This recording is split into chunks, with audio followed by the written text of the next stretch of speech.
নমস্কার, তোমাদের রান্নাঘরে সবাইকে স্বাগত জানাই। আজকের ভিডিওটা তাদের জন্য যারা বাড়িতে পারফেক্টভাবে ওভেন ছাড়াই কেক তৈরি করতে চান, অথচ কেক তৈরি করতে গিয়ে পারেন না।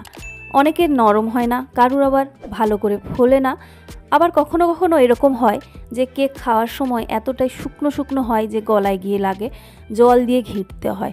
এরকম কিছুই হবে না, একেবারে পারফেক্ট কেক পাবেন। এমনকি ওভেন ছাড়া আমি যে কালারটা নিয়ে এসেছি এর থেকেও বেটার কালার আনতে পারবেন। তো সেটা জানতে গেলে আপনাকে অবশ্যই পুরো ভিডিওটা কিন্তু কন্টিনিউ করতে হবে। তো চলুন শুরু করি আজকের রেসিপি। তার আগে বরাবরের মতো ছোট্ট একটা রিকোয়েস্ট, চ্যানেলে নতুন হলে চ্যানেলটা সাবস্ক্রাইব করতে ভুলবেন না, আর পাশে থাকা বেল আইকনটা একটু প্রেস করে দেবেন। প্রথমে যেটা নিয়েছি আমি এখানে ডিম। তো এখানে আমি একটা বড় বাটির মধ্যে ডিমগুলো ফাটিয়ে নিয়ে নিচ্ছি। তো আমি এখানে আজকে 3টে ডিম দিয়ে বানিয়ে দেখাচ্ছি। আপনি সমস্ত পরিমাণকে কমিয়ে বাড়িয়ে করে নিতে পারবেন, আর অবশ্যই পরিমাণগুলো মনোযোগ সহকারে দেখবেন। 3টে ডিমের সঙ্গে এখানে দিয়ে দিচ্ছি আমি 1.5 চা চামচ সুজি। এটা কিন্তু অপশনাল, এটা খাওয়ার সময় মুখে একটু দানা দানা লাগবে, সেই কারণে দিচ্ছি। এটা আপনি দিতেও পারেন, নাও পারেন। এবারে এই ডিমের সঙ্গে সুজিটা দেওয়ার পর দিচ্ছি দেখুন একেবারে 1 পিঞ্চ মতো লবণ। লবণটাও কিন্তু অপশনাল, অনেকেই মিষ্টি জিনিসে নুনটা দেওয়া পছন্দ করেন না, তো আপনি চাইলে স্কিপ করতে পারেন। এবারে আমি এখানে চিনি দিচ্ছি একটা ছোট্ট চায়ের কাপ, এই কাপের মাপ দিয়ে দেখাচ্ছি 120 ml, চায়ের কাপের 1.5 কাপ। যদি আপনি মিষ্টিটা খেতে পছন্দ করেন, মিষ্টি কেক বা বেশি মিষ্টি, তাহলে অবশ্যই 2 কাপ চিনি নিয়ে নেবেন। আমি এখানে 1.5 কাপ কিন্তু মোটা দানার চিনিটা নিয়ে নিয়েছি। এবার যেটা করব, এই ডিম আর চিনিকে খুব ভালো করে ফেটাতে হবে। আপনি যদি এটা ইলেকট্রিক বিটার দিয়ে করেন অবশ্যই কাজটা খুব তাড়াতাড়ি হয়ে যাবে। তো আমি কিন্তু আজকে আপনাদের এই হ্যান্ড বিটার দিয়ে করে দেখাচ্ছি। এটাকে ভালো করে বিট করতে হবে, মোটামুটি 10 থেকে 12 মিনিট সময় লাগবে। এই হলুদ ভাবটা একেবারে চলে যাবে এবং সেই সঙ্গে চিনিগুলো যেন একটাও দানা না থেকে যায়। মিনিট 5 ফেটানোর পরে আমি আপনাদের সঙ্গে শেয়ার করছি। পুরোটা তো দেখানো সম্ভব নয় এতটা সময় জুড়ে। মিনিট 5 পরে এই কালারটা এসেছে। তো আরও 5 থেকে 7 মিনিট বিট করার পরে কিন্তু একদম কালারটা ফেড হয়ে গেছে। এই যে হাতটা দেখছেন এটা কিন্তু আমার ছেলের হাত, তো মাঝখানে একার পক্ষে কিন্তু এই কাজটা করা একটু কঠিন হয়ে যায়, তাই পারলে একটু রেস্ট নিয়ে নেবেন বা বাড়ির অন্য কারোর হেল্প নিয়ে এটাকে বিট করবেন। 10 থেকে 12 মিনিট বিট করলে কিন্তু একদম পারফেক্টভাবে এই ব্যাটারটা তৈরি হয়ে যাবে। ডিমের একেবারে দেখুন হলদে ভাবটা চলে গেছে, আর চিনি একটাও যেন দানা না থাকে। চিনি দানা থাকলে কি হবে, কেক কিন্তু ফুলবে না, বা ফুলে গেলেও দেখবেন মাঝখানটা কীরকম একটা ভেতরের দিকে ঢুকে যায়। তো সেটা কিন্তু আপনাকে অবশ্যই মেনটেন করতে হবে। এবারে দেখুন ওই যে কাপের মাপে আমি আপনাদের চিনি দেখালাম, সেই কাপের 1 কাপের থেকে একটু বেশি পরিমাণে এখানে হালকা গরম দুধ নিয়েছি। তার মধ্যে একটা গন্ধরাজ লেবুর প্রায় 4 ভাগের 1 ভাগ নিয়েছি, নর্মাল পাতি লেবুও ব্যবহার করতে পারেন। তার রসটা চিবড়ে এখানে দিয়ে দিচ্ছি। এই চা চামচে প্রায় 3 থেকে 4 চা চামচ রস কিন্তু এখানে বেরিয়েছে। এই রসটা একটু কম বেশি হলে কোনো অসুবিধে নেই, তবে লেবুর এই দানাগুলো যেন বেশি না পড়ে সেটা খেয়াল করবেন। 1-2 দানাতে কোনো অসুবিধে নেই। এবারে ভালো করে এটাকে একটু মিশিয়ে নিতে হবে। এই যে জিনিসটা তৈরি হলো এটা কিন্তু ভীষণ হেলদি একটা জিনিস। এটা অলরেডি কিন্তু ভিডিও আগে শেয়ার করেছিলাম এক সময়। এটাকে বাটার মিল্ক বলা হয়। এটা এমনি শরীরের জন্য ভীষণ উপকারী। তো এই বাটার মিল্কটা এখন আমি এই ডিমের ব্যাটারের মধ্যে অ্যাড করব। এটা দেওয়ার কারণটা কি, ওই যে বলেছি যে খাওয়ার সময় গলায় লেগে যায়, শুকনো শুকনো লাগে। যদি আপনি এই বাটার মিল্কটা ব্যবহার করেন তাহলে কেক কি হয়, একদম ভেজা ভেজা হয়, ময়েস্ট হয় আর কি একদম। আর হচ্ছে বাকি লেবুর রসটাও যেটুকু থেকে গেছিলো দিয়ে দিলাম। আপনি চাইলে এই লেবুর যে খোসাটা এটাও কিন্তু একটু গ্রেট করে এখানে দিতে পারেন, কোনো অসুবিধে নেই, তবে আমি আজকে সেটা দিচ্ছি না। এটা জাস্ট ফ্লেভারের জন্য, আপনার যদি পছন্দ হয় দিতে পারেন গন্ধরাজ লেবুর ফ্লেভারটা। এবারে আমি এর মধ্যে দিয়ে দিচ্ছি দেখুন তেল, সাদা তেল, যে কাপের মাপে দেখাচ্ছি সেই কাপের মাপে এখানে 1 কাপ দিয়েছি। আর ফ্লেভারটা আজকে আমি ভ্যানিলা ফ্লেভারের বানাচ্ছি, সেই জন্য এখানে ভ্যানিলা এসেন্স অ্যাড করছি প্রায় 1 চা চামচ। আর এই ভ্যানিলাটা দিলে এবং সেই সঙ্গে যে লেবুটা বা বাটার মিল্কটা দিলাম ওটা কিন্তু ডিমের গন্ধটা চলে যেতেও হেল্প করবে। আর সেই সঙ্গে যেটা বললাম, কেকের মধ্যে একটা বেশ সুন্দর ভেজা ভেজা ভাব থাকবে। কেকটা বাসি হয়ে গেলেও কিন্তু কেকটা বেশ ভেজা থাকবে, শুকনো লাগবে না খেতে। এবারে এই সমস্ত উপকরণকে আবার 2 থেকে 2.5 মিনিট ধরে ভালো করে ফেটিয়ে নিতে হবে। প্রায় 2-2.5 মিনিট মতো এটা ফেটিয়ে নিলাম। এই ব্যাটারটা একেবারে কিন্তু রেডি হয়ে গেছে। এবার এর সঙ্গে অ্যাড করার পালা হচ্ছে ময়দা। কেক কিন্তু ময়দা দিয়েই ভালো তৈরি হয়, আটাতে অতটা পারফেক্ট হয় না। তো আমি আজকে ময়দা দিয়ে শেয়ার করছি। ছোট চায়ের কাপটা যে কাপের মাপে দেখাচ্ছি সেই কাপে আমি আপাতত 1 কাপ এখানে ময়দা দিলাম। এখানে পরিমাণগুলো একটু কম বেশি হতে পারে। 2 কাপ ময়দা চেলে নিচ্ছি, আর ময়দাগুলো অবশ্যই কিন্তু চেলে নিতে হবে। লিকুইডটা মানে একটু কম বেশির ওপরে ময়দাটা একটু কম বেশি হতে পারে, তবে মোটামুটি এখানে আপনাকে মাথায় রাখতে হবে 3টে ডিমের জন্য 3 কাপ মতো ময়দা কিন্তু লাগে। এবারে একটু বেশি একটু কম হতে পারে, প্রথমেই বেশি দেওয়ার দরকার নেই। আমি 2 কাপ দিয়ে এটাকে ভালো করে মিশিয়ে নিচ্ছি। এই মেশানোর কোনো পদ্ধতি কিচ্ছু নেই, ময়দাটা জাস্ট মিশে গেলেই হবে, লাম্প যেন না থাকে, মানে ময়দাটা যেন দলা পাকিয়ে না থাকে। ভালো করে মেশানো হয়েছে, ব্যাটারটা এখনও পাতলা রয়েছে। এর সঙ্গে আরও 1 কাপ ময়দা আমি অ্যাড করে দিচ্ছি।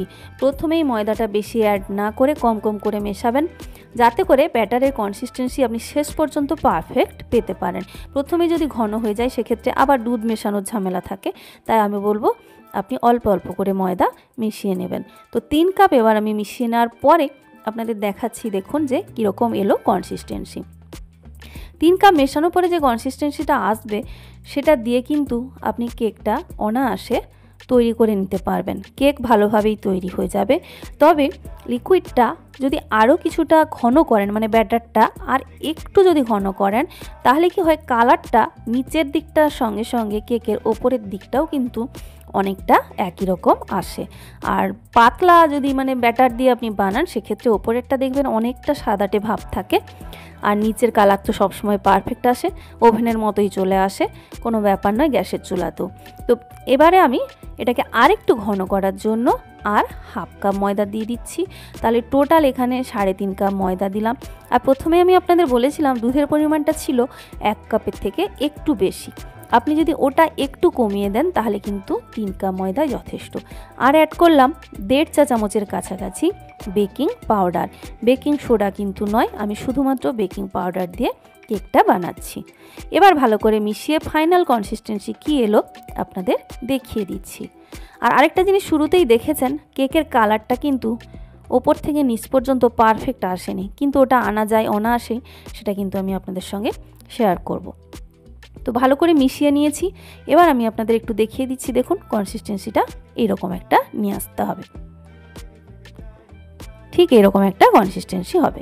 এবারে কেকটা যে পাত্রে বসাবো, তো ভালো কালার নিয়ে আসার জন্য সবসময় অ্যালুমিনিয়ামের বাসনপত্র ব্যবহারের চেষ্টা করবেন, ননস্টিক স্টিল এইগুলো বাদ দিয়ে। তো অ্যালুমিনিয়ামের আমি একটা ডেকচি ছোট নিয়েছি, দেখতে পাচ্ছেন, তাতে ভালো করে কিন্তু তেল ব্রাশ করে নিতে হবে। তেল ভালো করে লাগিয়ে নিলে কেকটা তুলে নিতে খুব সুবিধা হবে। ভালো করে তেল লাগিয়ে দেওয়ার পর এই নিচে একটা মানে এর বেসটার সাইজ অনুযায়ী একটা এখানে বাটার পেপার সেট করে সেটাতেও ভালো করে একটু তেল ব্রাশ করে দিলাম। তেল ব্রাশ করে দেওয়ার পর এর মধ্যে এবার ব্যাটারটা দিয়ে দেব। ব্যাটারটা দেওয়ার সময় যে পাত্রে আপনি মানে কেকটা বানাবেন খেয়াল রাখবেন ব্যাটার যেন কোনোভাবেই সেই পাত্রের অর্ধেকের থেকে বেশি না হয়ে যায়, কারণ কেকটা ফুলে কিন্তু ডবলের থেকে বেশি হয়ে যাবে কিন্তু কম নয়, তাই সেই স্পেসটা যেন সে পায় সেটা দেখতে হবে। কয়েকবার একটু ঝাঁকিয়ে নেবেন যাতে ভেতরের বাতাসগুলো বেরিয়ে যায়।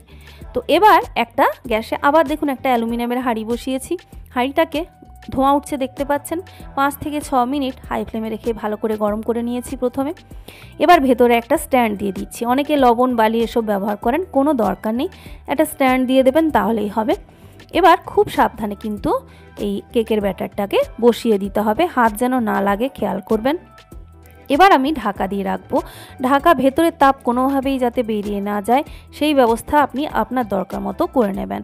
আমি এখানে অল্প হয়তো বেরিয়ে যেতে পারে সেই ভয় আছে বলে আমি ওপরে কিন্তু একটা যে রুটি বেলার যে চাকতিগুলো হয় এর তো একটা যথেষ্ট ওয়েট রয়েছে সেটা কিন্তু এখানে বসিয়ে দিচ্ছি। এবারে তাতে করে কি হবে, একটা উপর থেকে প্রেসার থাকবে, ভেতরে তাপটা একদম বেরোবে না। এবার এটাকে যেহেতু আমি ঢাকাটা খুলে দিয়েছিলাম ভেতরে তাপটা একটু কমে গেছে, 2 থেকে 3 মিনিট একদম হাই ফ্লেমে রাখবেন। 2 থেকে 3 মিনিট ফ্লেমটা হাই রাখবেন। তারপরে কমিয়ে প্রায় 40 মিনিট মতো লো ফ্লেমে বেক করবেন। তার মাঝে কোনোভাবেই কিন্তু ঢাকাটাকে খুলবেন না, তাহলে কেক যদি কিছুটা ফুলেও থাকে সেটা আবার কিন্তু ঘুরে বসে যাবে। তো এখানে প্রায় 43 মিনিট পর 2 থেকে 3 মিনিট হাই ফ্লেমে রেখেছি, তারপরে কিন্তু আরও 40 মিনিট লো ফ্লেমে বেক করার পর আমি আপনাদের সঙ্গে শেয়ার করছি কেকটা ঠিক কীরকম হয়েছে। এখনই ফাইনালি কেক তৈরি হয়ে গেছে এরকমটা কিন্তু নয়। তো আমি একদম 40 মিনিট লো ফ্লেমে বেক করার পর খুলে দেখাচ্ছি। দেখুন ওপরের কালারটা এখনও সেইভাবে কিন্তু চেঞ্জ হয়নি। তো সেই জন্য আমি যেটা করব, কেক কিন্তু ফুলে গেছে, এরপর আর বসে যাওয়ার কোনো চান্স নেই। আরও 15 থেকে 20 মিনিট আমি এখানে লো ফ্লেমে কিন্তু বেক করছি, মানে প্রায় 55 থেকে 60 মিনিট সময় ধরে আমি কেকটা বেক করে এই যে ওপরের কালারটা সেটা নিয়ে এসেছি। তো দেখুন একদম নিচের মতো কালারটা আসতে আর কিছুক্ষণ লাগবে, দেখেই বুঝতে পাচ্ছেন। খুব সাবধানে নামিয়ে ঠান্ডা করে আমি আপনাদের সঙ্গে কেকটা শেয়ার করছি। কতটা ফুলেছে দেখতেই তো পাচ্ছেন। এবার যেটা বলার, কালারটা অবশ্যই এই জায়গাটা স্কিপ করবেন না। আমি রিস্ক নিতে ভয় পাচ্ছিলাম যে নিচের দিকটা পুড়ে গেছে কিনা, যদি পুড়ে যায় সেই ভেবে কিন্তু আমি আর কিছুটা সময় বেক করিনি।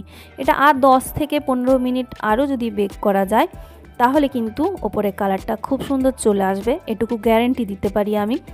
তবে যেহেতু এই ডেকচিটাতে ফার্স্ট টাইম আমি ট্রাই করলাম, আমার মনে হচ্ছিল যদি পুড়ে যায়, কিন্তু দেখুন নিচের কালারটা, আর এখান থেকে দেখেছেন কি সুন্দর উঠে এসেছে তেল ব্রাশ করার কারণে। তো নিচের যে কালারটা এতটুকু পুড়ে যায়নি, আপনারা দেখলেই বুঝতে পারবেন। আমি বাটার পেপারটা সরিয়ে দেখাচ্ছি। তো দেখুন যে কালার আছে এটা অনায়াসে কিন্তু আরও 15 মিনিট লো ফ্লেমে বেক করা যেত, তাহলে কিন্তু ওপরের দিকের কালারটা একদম পারফেক্ট চলে আসতো। তবে ওই যে অনেক ভিডিওতে বা অনেক রেসিপিতে অনেকে দেখিয়েছেন 40 মিনিট 45 মিনিটের মধ্যে হয়ে যায়, কালারটা সেম ওভেনের মতো। কখনো না 90% বা 95% কালার আনা ওভেনের মতো সম্ভব, কিন্তু সময়টা আপনাকে নিতে হবে 1 ঘন্টা 10 থেকে 15 মিনিট। আর কেক তো কতটা স্পঞ্জি নরম হয়েছে সেটা নিয়ে কোনো কথা হবে না, টেস্ট নিয়েও কোনো কথা হবে না। তো আমি এটাকে পছন্দ মতো একটু সাইজে কেটে এটাকে সার্ভ করেছি। তো বন্ধুরা এই ছিল আজকের রেসিপি। ভালো লাগলে অবশ্যই লাইক, কমেন্ট, শেয়ার আর সাবস্ক্রাইব করতে ভুলবেন না।